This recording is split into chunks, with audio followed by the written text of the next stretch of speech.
নমস্কার, নতুন একটি ব্লগে আপনাদের সকলকে স্বাগত।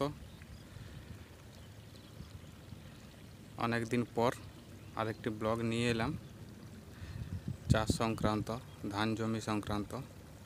এর আগের দিনে আরেকটা ভিডিও ছেড়েছিলাম, সেটা ছোট্ট করেছিল।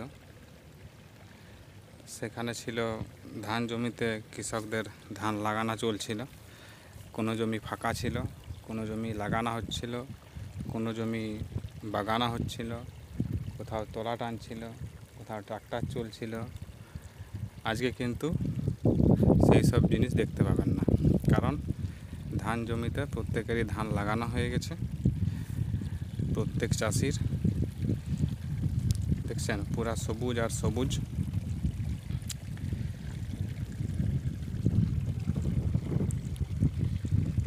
এখন চাষিদের আর দেখতে পাবেন না, শুধু দেখতে পাবেন ধান জমিতে ধান পোতা আছে সবুজের মতো।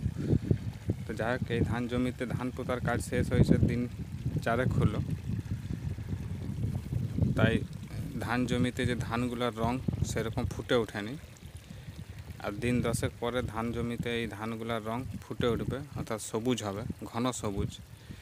মানে ধান জমিতে ধান তো বৃদ্ধি পাবে,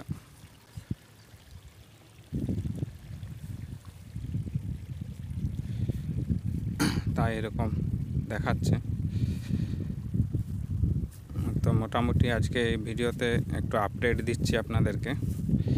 তখন ছিল একরকম সিচুয়েশান, আর এখন অন্যরকম সিচুয়েশান। দেখছেন প্রত্যেক জমিতে ধান লাগানো হয়েছে। এই ধান মোটামুটি 3 মাস থাকবে জমিতে। এই 3 মাস লালন পালন করতে হবে, কখনো সার দিতে হবে, কখনো ওষুধ দিতে হবে, ধসা লাগলে ওষুধ দিতে হবে, পোকা লাগলে ওষুধ দিতে হবে। মোটামুটি তাকে লালন পালন 3 মাস করতে হবে চাষিদেরকে, তবে গিয়ে ধান ফসল ফলবে। শুধু লাগিয়ে দিলেই হবে না, তারপরও 3 মাস খাটতে হবে।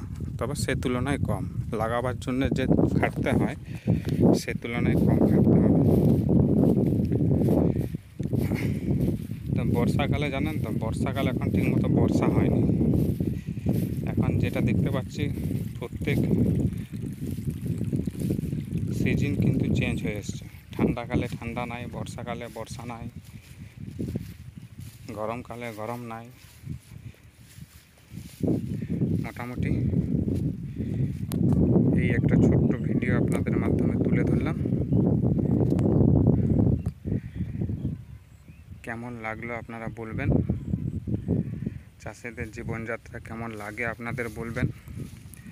চাষিরা পরিশ্রম করে যে ফসল ফলায় সেটাও বলবেন। যাই হোক, আগামী দিনে আরও ভিডিও দেবো, আপডেট দেব দিন 4 পরে। নেক্সট ভিডিওতে অপেক্ষায় থাকুন, আর চ্যানেলটিকে সাবস্ক্রাইব করুন, পাশে থাকুন। বেল নোটিফিকেশানটি অল ক্লিক করুন, তাহলে প্রত্যেকটা ভিডিও আপনাদের কাছে ঠিক সময়ে সময়ে পৌঁছে যাবে। আপনারা চাইলে পরেও দেখে নিতে পারেন। যাই হোক, ভিডিও ছিল এই, আগামী দিন আরও ভিডিও দেব। ততক্ষণ পর্যন্ত বাই বাই।